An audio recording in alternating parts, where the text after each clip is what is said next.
සුබ දවසක් කියලා පිළිගන්නවා. ඊට පස්සේ ඉතින් මම පෙන්නන්නේ අපේ සර්වර් එකට එන්න තියෙන සුපිරිම ඉවෙන්ට් සෙට් එක. ඉතින් ගොඩක් වටින ඉවෙන්ට් සෙට් එකක් තමයි එන්නේ. ඕන කාලෙකට පස්සේ රිටර්න් වෙනවා. ක්ලවුන් බන්ඩල් සෙට් එක. ක්ලවුන් කීවට ගොඩක් කට්ටිය දන්නේ නැහනේ. ඉතින් ජෝකර් බන්ඩල් සෙට් එක තමයි එන්න මේ විදියට රිටර්න් වෙන්නේ රින් ඉවෙන්ට් එකකට.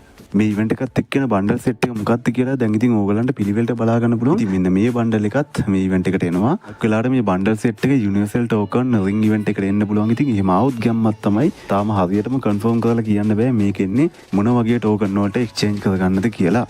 සාමාන්‍ය ටෝකන් 200කින් එක බන්ඩල් එකක් ගන්න පුළුවන්. මම හිතන්නේ ග්‍රෑන්ඩ් ප්‍රයිස් ගොඩක් වෙලාට ටෝකන් 250කින් වගේ තමයි ගන්න පුළුවන් වෙන්නේ.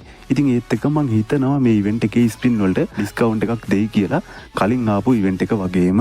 සාමාන්‍යයෙන් ඉතින් ටෝකන් 200ක් ගන්න ඩයමන්ඩ් 2500ක් 3000ක් වගේ ගාණක් යනවා. ඉතින් ගොඩක් වෙලාවට ලෙජන්ඩ් ඒ කියන්නේ මේන් ග්‍රෑන්ඩ් ප්‍රයිස් බන්ඩල් එක ගන්න ඩයමන්ඩ් සාමාන්‍යයෙන් 3000ක් 3500ක් වගේ ගාණක් යන්න පුළුවන්. ඉතින් මේ ඉවෙන්ට් එක අපේ සර්වර් එකට එන්නේ මේ මාසේ 13.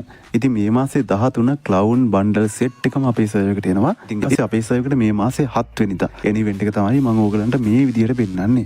ඔයගොල්ලෝ account එකට ඩබල් ෂොට් ගන්න එකක් ගන්න විදියක් නැතුව හිටියා නම් ඉතින් ඔන්න මේක තමයි chance එක. ඉතින් රාමදාන ඉවෙන්ට් එකත් එක්ක තමයි මේ ඩබල් ෂොට් ගන්න සෙට් එකම අපේ සර්වර් එකට එන්නේ. ඉතින් සාමාන්‍යයෙන් එක ෂොට් ගන්න එකක් ගන්න පුළුවන් ඩයමන්ඩ් 2500කින් 3000කින් වගේ. ඉතින් මේකත් එන්නේ රින් ඉවෙන්ට් එකකට තමයි. පට්ටම ලස්සන කිල් ඉෆෙක්ට් එකක් තියෙන ඩබල් ඩැමේජ් රීලෝඩ් ස්පීඩ් එකක් වැඩි රේන්ජ් එකක් අඩු වෙන මේ টොප්ම ෂොට් ගන්න එකක් තියෙනවා. ඉතින් මෙන්න මේ ෂොට් ගන්න එකත් මෙන්න මේ ගන් සෙට් එකම එනවා. ඉතින් අනිවාර්යයෙන් channel එකට sub එකක් දාලා bell එකටත් පයින් එකක් ගන්න ඩෝන් ගාලා earl කියන එකට යන්න. එතකොට තමයි ඉතින් හැමදාම අපි දාන මේ වගේ වීඩියෝස් ඕගලන්ගේ ෆෝන් එකටම ගෙන්න ගන්න පුළුවන්. එහෙනම් ඉතින් තවත් අලුත් මේ වගේ වටින වීඩියෝ එකක් එක්ක සෙට් වෙනකන් අපි ගිහින් එන්නම්. ඕගොල්ලෝ හැමෝටම සුබ දවසක්.